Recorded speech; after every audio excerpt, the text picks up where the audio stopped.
नमस्कार दोस्तों, मैं दीपक शर्मा अंग्रेज आपका स्वागत करता हूं द लीगल चैम्बर में। अब दोस्तों, आज की इस वीडियो के अंदर हम एक बड़ा ही महत्वपूर्ण टॉपिक आप सभी लोगों के लिए लेकर आए हैं। जी हां, आज हम बात करेंगे उन स्थितियों के बारे में जहां पर एक जॉइंट फैमिली प्रॉपर्टी या फिर एक पैतृक संपत्ति को बेचे जाने के बावजूद भी उसके अंदर एक बेटी उठकर अपना अधिकार नहीं मांग सकती। जी हां दोस्तों, अब बहुत से लोग इन वीडियोस को देखकर यह बात बोलते हैं कि सर, साल 2005 में तो संशोधन हो चुका है, इसके अलावा 2020 में विनीता शर्मा बनाम राकेश शर्मा में ऑनरेबल सुप्रीम कोर्ट ने निर्धारित कर दिया है कि भाई अब एक बेटी को हमवारिस की तरह संपत्ति में बराबर अधिकार दिया जाएगा। और जो आप ये वीडियोस बनाते हैं, ये केवल आम लोगों को भ्रमित करने के लिए बनाते हैं। जी नहीं दोस्तों, ऐसा बिल्कुल भी नहीं है, क्योंकि मैं जितने भी पॉइंट्स लेकर आता हूं वो डीप रिसर्च करने के बाद और उसके बाद उससे रिलेटेड ऑनरेबल सुप्रीम कोर्ट की भी जजमेंट आपको दिखाता हूं, ताकि आपको यह कंसीडर हो जाए कि मेरी तरफ से दी गई वीडियो में हर एक जानकारी प्रॉपर तरीके से जेन्युइन है, साथ ही साथ प्रॉपर तरीके से रिसर्च करके बनाई गई है। अब दोस्तों, आज की वीडियो में मैं आपको यही पॉइंट क्लैरिफाई करने वाला हूं कि अगर एक प्रॉपर्टी बेच दी जाती है तो उस सिचुएशन में बेटी उठकर उस प्रॉपर्टी में वापस क्लेम नहीं कर पाएगी, चाहे किसी की सेल्फ एक्वायर्ड प्रॉपर्टी हो, जॉइंट फैमिली प्रॉपर्टी हो या फिर एंसेस्ट्रल प्रॉपर्टी हो। पर कंडीशन कौन कौन सी होंगी, यही चीज मैं वीडियो में आज आपको क्लियर करके देने वाला हूं। अब दोस्तों, अगर आप लोगों को हमारी ये वीडियो अच्छी लगती है, आप लोगों को हमारी तरफ से किए गए एफर्ट्स अच्छे लगते हैं, तो मेरा आप लोगों से अनुरोध है, वीडियो को आप लाइक जरूर करें और साथ ही साथ अपना वैल्यूएबल कमेंट सेक्शन में अभी जरूर लिखें। तो चलिए दोस्तों, अब आज की इस वीडियो को हम ज्यादा लंबा ना करते हुए आज की इस वीडियो को स्टार्ट करते हैं।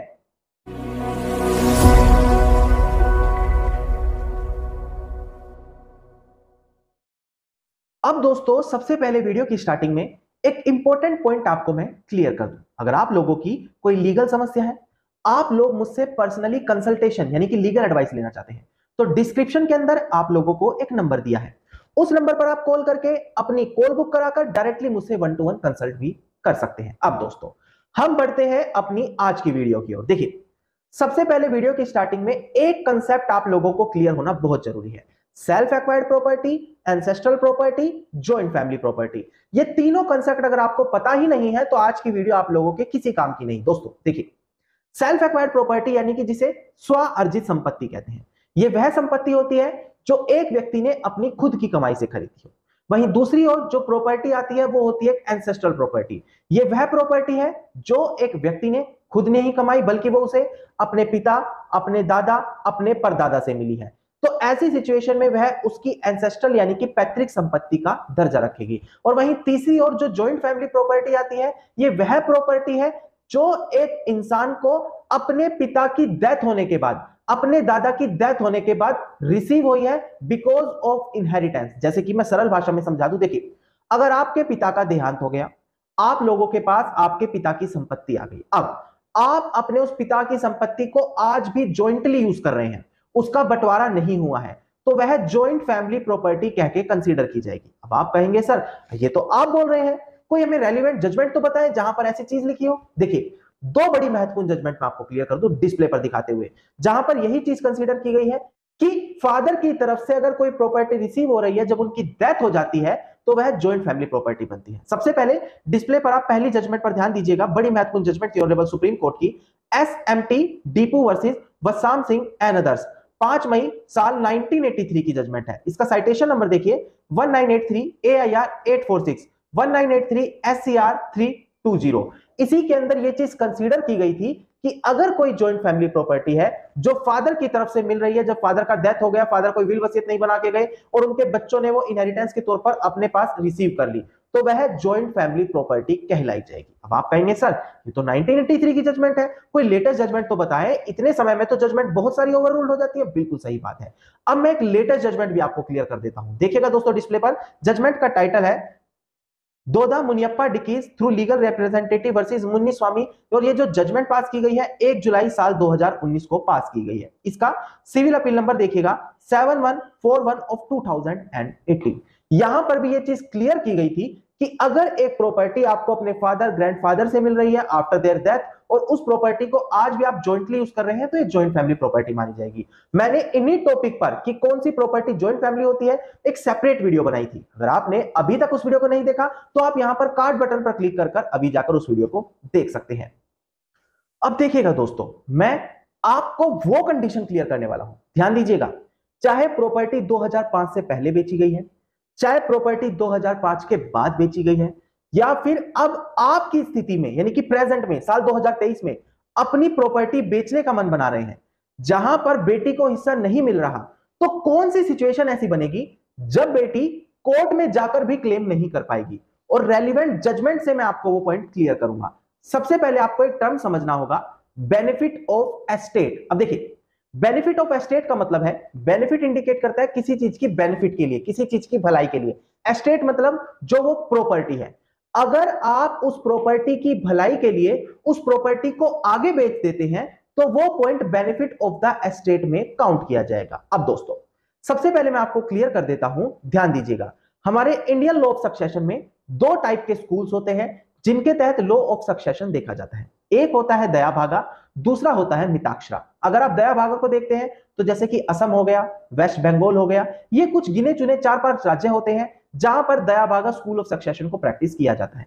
जबकि दूसरी ओर बात करें तो हम Mitakshara law of succession all over India में प्रैक्टिस किया जाता है। अब हम बात करेंगे मिताक्षरा स्कूल ऑफ सक्सेशन, ताकि 97% ऑफ स्टेट्स हमारे इसमें कवर हो जाए। देखिए, बेनिफिट ऑफ द एस्टेट ये एक डिफेंसिव नेचर का वर्ड है। अब ऐसा क्यों है? क्योंकि जब भी आपको ऐसा रियलाइज हो कि हां, आप खुद को ऐसी सिचुएशन में फंसा बैठे हैं कि आप लोगों के लिए वो जॉइंट फैमिली प्रॉपर्टी बेचना बहुत अनिवार्य है, तो आप लोग उस प्रॉपर्टी को बेच सकते हैं बिना बेटी या फिर बिना बेटे को हिस्सा दिए, और वह आपकी बेटी और बेटा कल को कोर्ट में उठकर कोई भी ऑब्जेक्शन नहीं फाइल कर सकते। और यह चीज वीडियो के अंत में रेलिवेंट जजमेंट के साथ क्लियर करूंगा।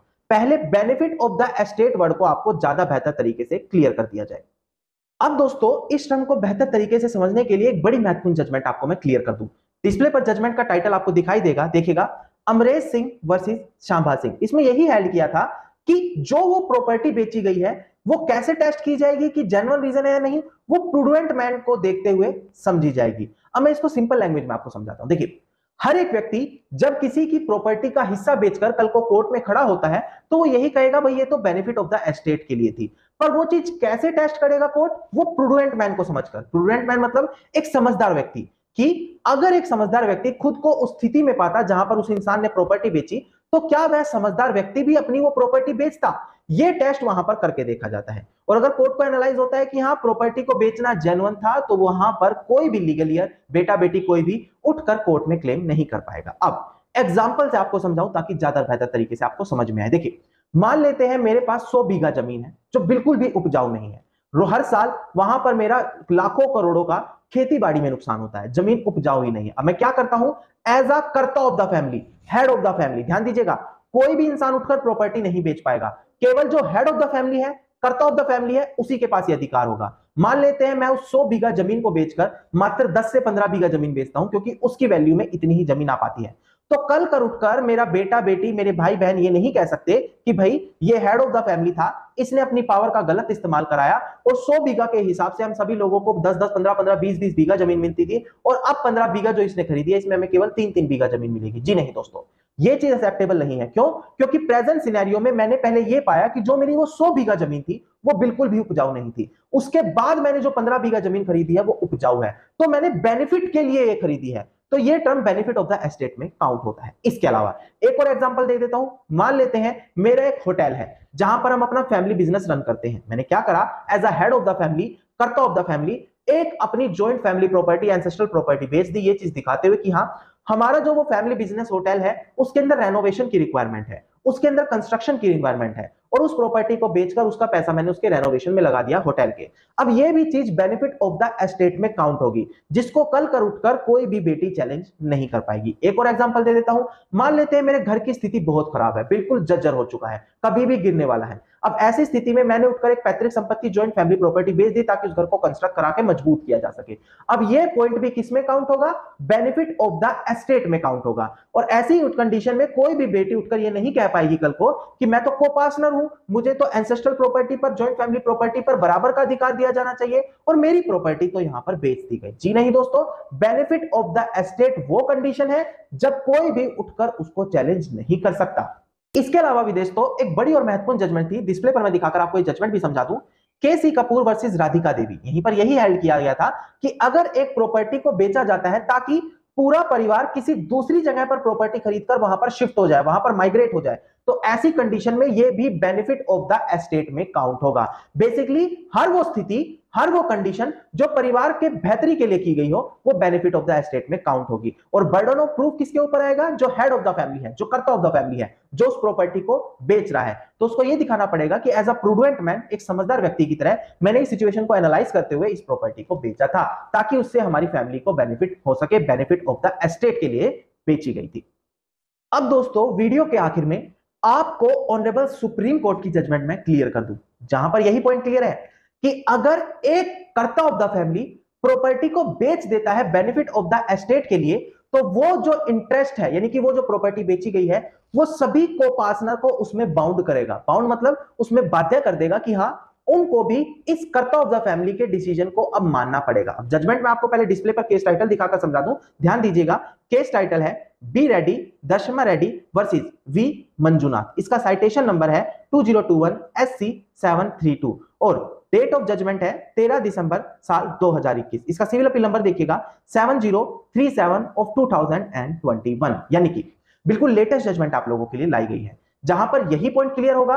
अब पहले मैं डिस्प्ले पर दिखाकर समझा दूं, ध्यान दीजिएगा दोस्तों। डिस्प्ले पर यहां पर ऑनरेबल सुप्रीम कोर्ट ने यही कहा था, आपको डिस्प्ले पर दिखाई दे जा रहा होगा, कर्ता has alienated a joint Hindu family property, यानी कि जो हेड ऑफ द फैमिली है, अगर वो जॉइंट हिंदू फैमिली प्रॉपर्टी को एलिनेट यानी कि ट्रांसफर कर देता है for value either of legal necessity और बेनिफिट ऑफ द एस्टेट। देखिए टर्म आ गया है कि बेनिफिट ऑफ द एस्टेट के लिए अगर कर्ता यानी कि हेड ऑफ द फैमिली किसी जॉइंट हिंदू फैमिली प्रॉपर्टी को आगे बेच देता है, तो it would bind the interest of all undivided member of the family. यहां पर जितने भी अनडिवाइडेड मेंबर है, बेटा बेटी भाई बहन, उन सभी का जो इंटरेस्ट उस प्रॉपर्टी में बनता है, वो सभी के सभी लोग इस ट्रांसफर में बाउंड हो जाएंगे।